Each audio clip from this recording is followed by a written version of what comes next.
লাহোরের গাদ্দাফি স্টেডিয়ামে এক প্রকার জোর হয়ে গেল আজকের ম্যাচে, কেননা আইসিসি চ্যাম্পিয়ন্স ট্রফির অষ্টম ম্যাচে মুখোমুখি হয় ইংল্যান্ড এবং আফগানিস্তান। টসে জিতে ব্যাটিং এর সিদ্ধান্ত নেয় আফগানিস্তান এবং তারা শুরুতে ব্যাটিং বিপর্যয়ে পড়ে 11 রানে 1 উইকেট এবং 15 রানে 2 উইকেট হারিয়ে তারা ব্যাটিং বিপর্যয়ে পড়ে।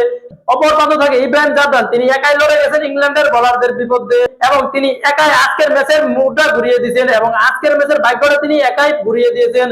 তার পাশাপাশি তিনি 146 বলে 177 রানের বিধ্বংসী একটা ইনিংস খেলেছেন, যা রীতিমতো বিধ্বংসী ছিল এবং আইসিসি চ্যাম্পিয়ন্স ট্রফির ইতিহাসে তিনি একটা বিরল রেকর্ড করেছেন।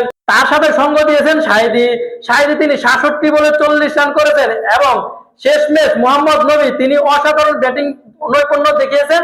আজকের ম্যাচে তিনি 24 বলে 40 রানের একটা বিধ্বংসী ইনিংস খেলেছেন এবং যার সুবাদে আফগানিস্তান বিশাল একটা লক্ষ্য স্থাপন করেছে ইংল্যান্ডের বিরুদ্ধে।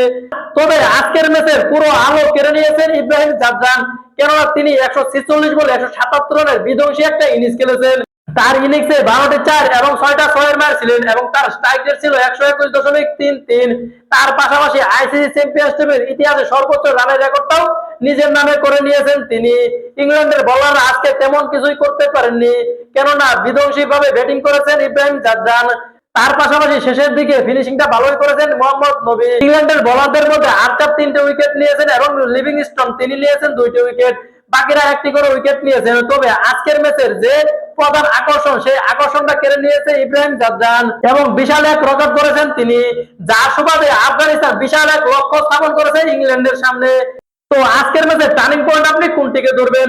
আমার মতে আজকের ম্যাচে টার্নিং পয়েন্ট নিঃসন্দেহে আজকে ইব্রাহিম জাদদানের ব্যাটিংটা, কেননা আজকের ম্যাচে আফগানিস্তানের ওপেনার ইব্রাহিম জাদদান তিনি যে একটা বিধ্বংসী ইনিংস খেলেছেন, সেই রানের উপরে ভর করে আজকে আফগানিস্তান জয়লাভ করেছেন এবং তারা 300 রান পেরিয়ে 325 রান পর্যন্ত চলে গেছে।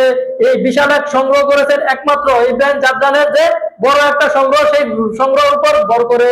তো আজকের ম্যাচে তাই আমি মনে করব যে আজকের ম্যাচের টার্নিং পয়েন্টটা হচ্ছে ইব্রাহিম জাদদানের যে বিধ্বংসী একটা ইনিংস, সেই ইনিংসটাই হচ্ছে আজকের ম্যাচের টার্নিং পয়েন্ট। তো আমার মতে আজকের ম্যাচের টার্নিং পয়েন্ট হচ্ছে ইব্রাহিম জাদদানের 146 বলে 177 রানের ইনিংসটা।